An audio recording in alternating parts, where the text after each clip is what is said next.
I'm not a very good chess player, but I know enough about the game to know how you win in the game.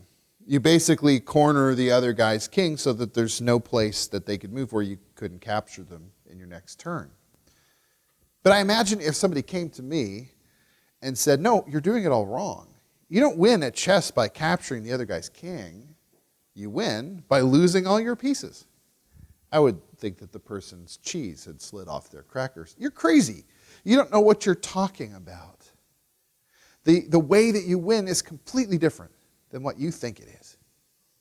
I think that's the experience that the disciples are having. Once Jesus begins to lay out for them what it means for him to be the Messiah, that he is going to go to the cross, he's going to suffer, and he's going to die. The disciples are scratching their head going, this doesn't make any sense. So this morning I want to look at the story where Jesus first reveals to the disciples what the plan is. Just to give it a little bit of context, this happens immediately after Peter confesses that Jesus is the Christ. He's the first one to figure it out, vocalize it. And this is immediately before the transfiguration, after which they leave for Jerusalem. So read with me in Mark chapter 8, verses 31 to 38. He then began to teach them that the Son of Man must suffer many things and be rejected by the elders, the chief priests, and the teachers of the law, and that he must be killed and after 3 days rise again. He spoke plainly about this, and Peter took him aside and began to rebuke him. But when Jesus turned and looked at his disciples, he rebuked Peter. "Get behind me, Satan," he said. "You do not have in mind the concerns of God, but merely human concerns." Then he called the crowd to him along with his disciples and said, "Whoever wants to be my disciple must deny themselves and take up their cross and follow me.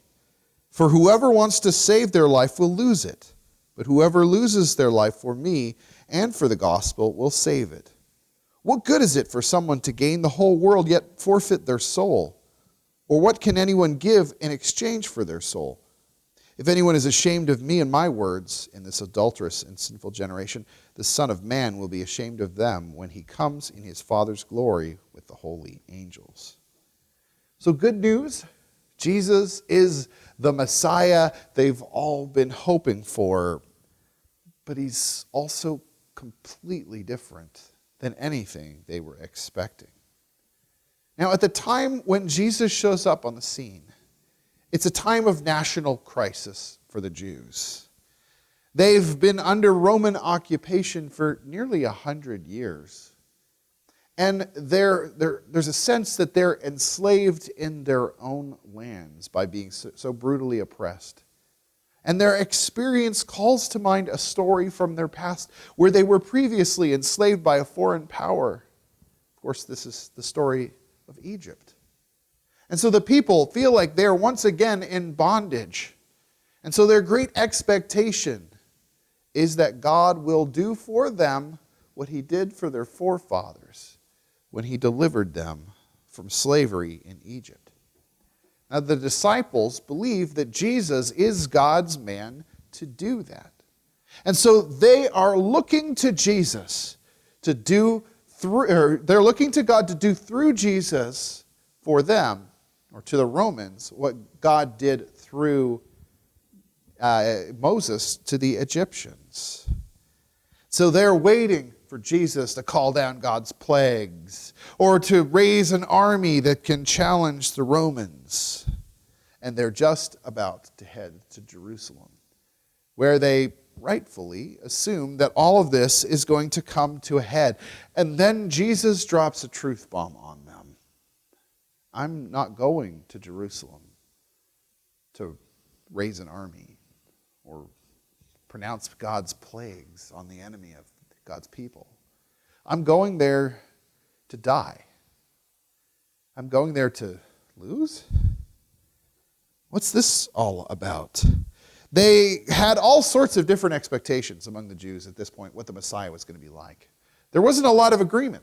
Some people thought the Messiah was just going to be a king from the line of David to take up the throne again and make Israel an independent country. Other people thought that that the Messiah was going to be somebody who was going to restore proper temple worship. You see, the priests, the Sadducees, were in cahoots with the Romans. And so they thought that the temple worship had been completely defiled by this association. And so they were looking for a Messiah to break with that tradition and to restore genuine, pious worship of God. Other people thought that maybe the Messiah would be like a prophet who would come with, signs of God's power. Well, Jesus is kind of like all three of these things, but different. You see, the through line in everybody's expectations about what the Messiah was going to be like was that the Messiah was going to be a winner. And here's Jesus saying that his job is to do something that no one thinks is winning. So Jesus is saying that their expectations about the Messiah are all wrong. They have to unlearn everything that they thought was true about what God had promised them. So why are the disciples so wrong? Well, first of all, I think that this is understandable given their national trauma and pain, that they fixate on the immediate need and so misidentify their deeper need. They, of course, feel like the problem is Rome. Rome has been living over them for as long as anyone there has been alive. Rome has been oppressive. Rome hasn't allowed them to be the free people of God that they need to be. And so it's easy for them to assume that God's program is going to be to deliver them from the Romans. But if they were to take a step back, I think that they would see things from a different perspective.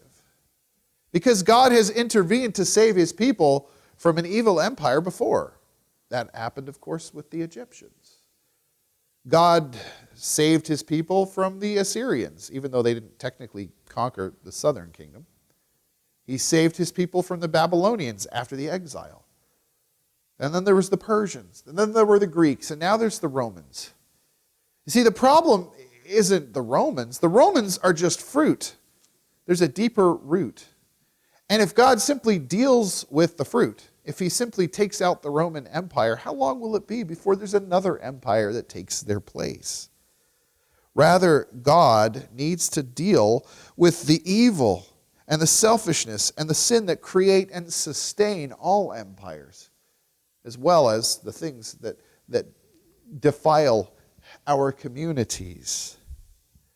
And so God wants to deal with the root cause, not the presenting issue. Secondly, the Jews assume that God's victory will look more or less like a human victory, the difference being in degree, not in kind. And so when they see that Rome wins its victories through violence, they assume that God's victories look the same, only violenter. But Jesus is saying no.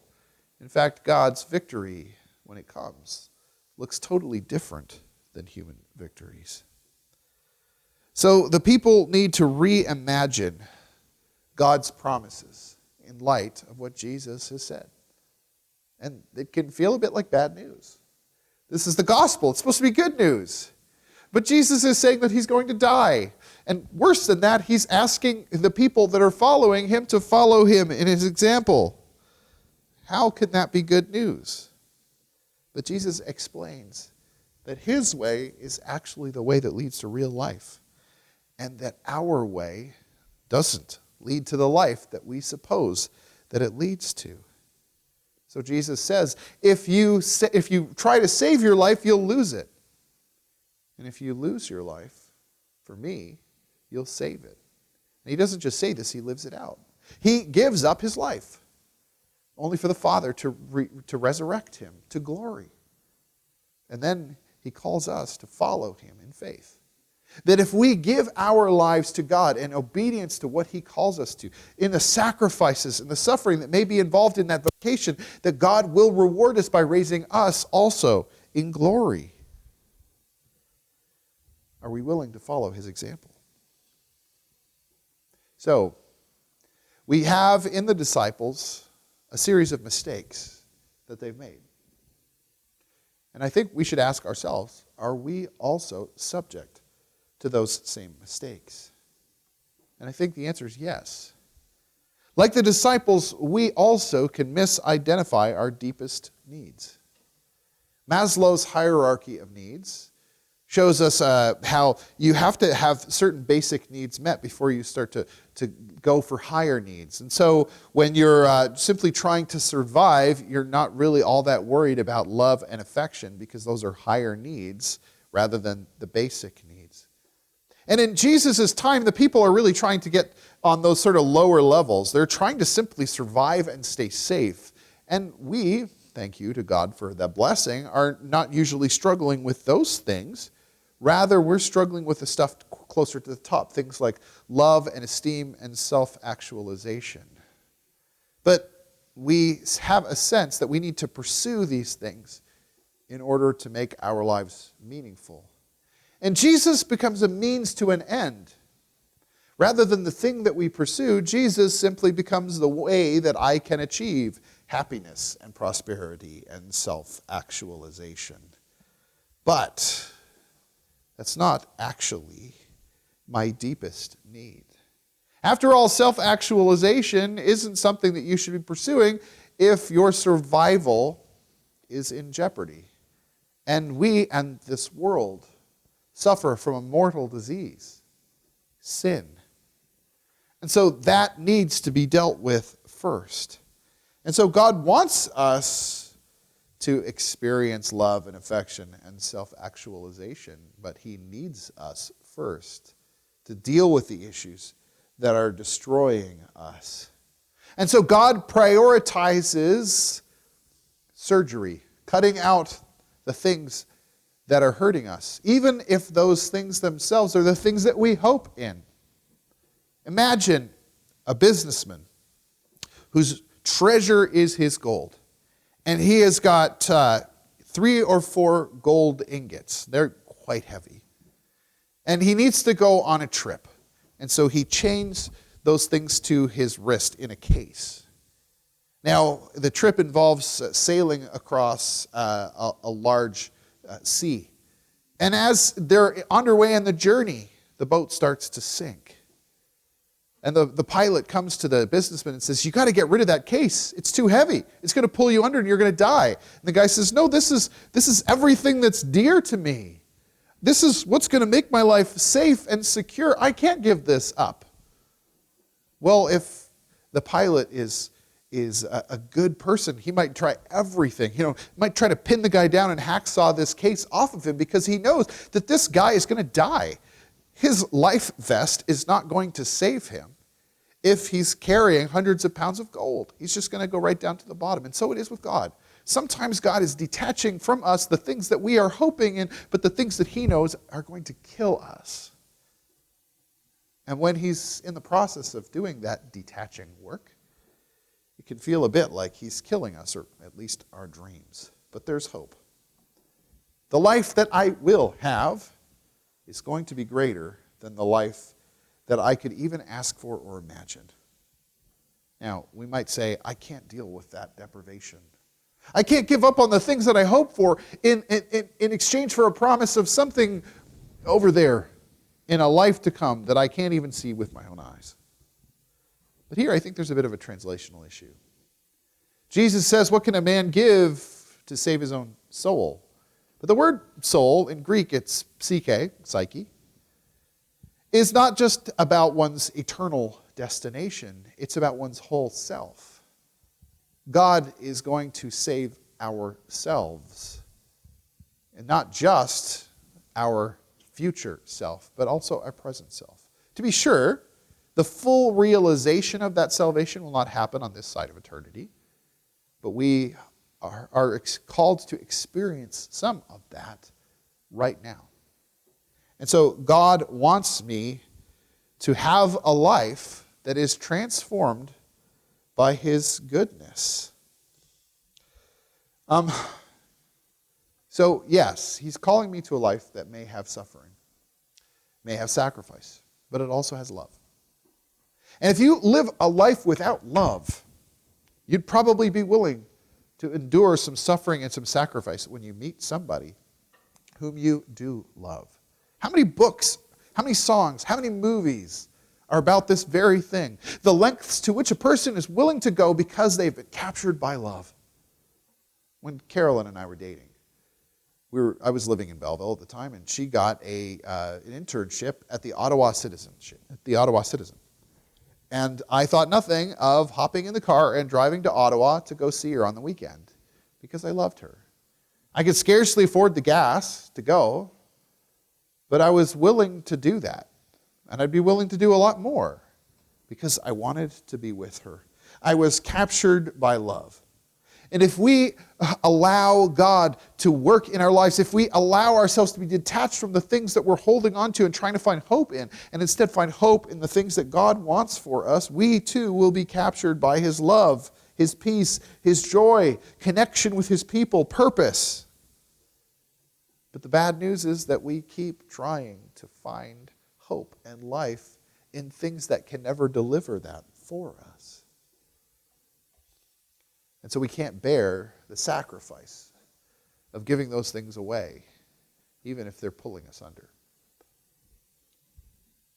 The second mistake that the disciples made was assuming that God's victory looked like ours. And so we also make the same mistake.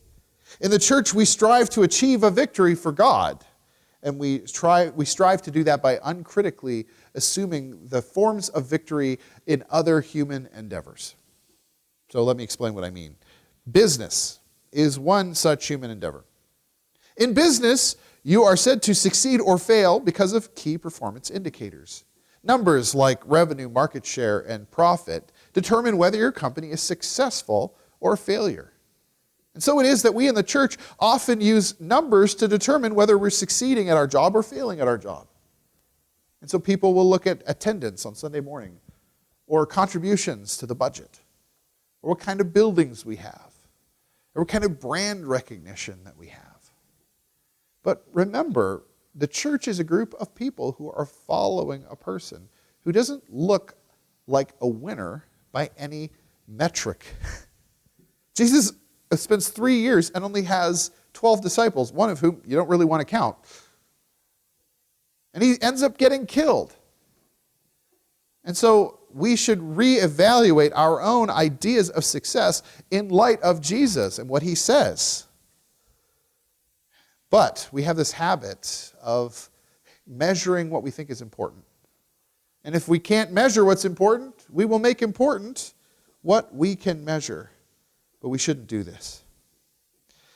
A second endeavor of humanity where we have a victory that we're uncritically assuming is politics. Success in politics is about enacting an agenda. But this sees the world in abstract terms. We don't see the world as a collection of worthy individuals, but merely of statistics. The church then seeks to enact an agenda on Christian issues, but like politicians, we treat people as if they're abstractions. But that's not God's way. God is unwilling that any should perish. If the Good Shepherd thought like a politician, the Good Shepherd would be willing to walk away from the one that got lost as an acceptable loss. But God goes searching for them.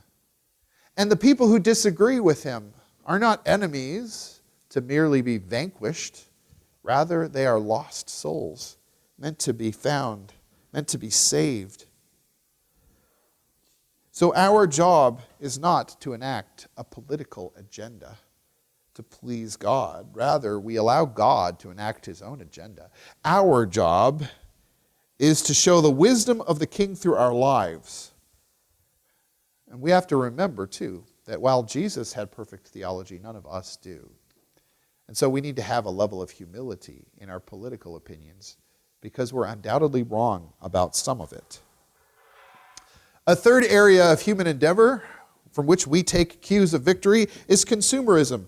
The good life comes from having and consuming more and better stuff. And it's true that God wants us to prosper. Jesus says that he comes so that we can have abundant life. But God's vision of prosperity and abundance is quite different from our own. Abundant life isn't about abundant resources that we simply consume. God isn't interested in us having more temporary stuff, rather more meaningful, permanent, eternal stuff. deep relationships with God and with his people are true abundance, where stuff that we consume is not. When God tells us that he wants us to have abundance, we need to remember it's going to look different than the world's abundance. So in conclusion, the disciples balked at Jesus' call because they didn't understand what God was doing. We, on the other hand, have the New Testament. We see the story from the other side of Easter, and so we have the ability to understand what God is doing. But if we don't critically examine our own assumptions, then we can fall for the same temptations that they do. God's victory happens in ways that we don't expect. Ways that look hard, ways that contain unexpected blessings. Jesus tells us that the rules of the game are different than we've always assumed them to be. And so we have a choice. Do we simply say, no, Jesus, I know how this game is played. I know better than you because you obviously are out to lunch. Or do we listen to him? And do we play the game by the rules that he lays forth instead?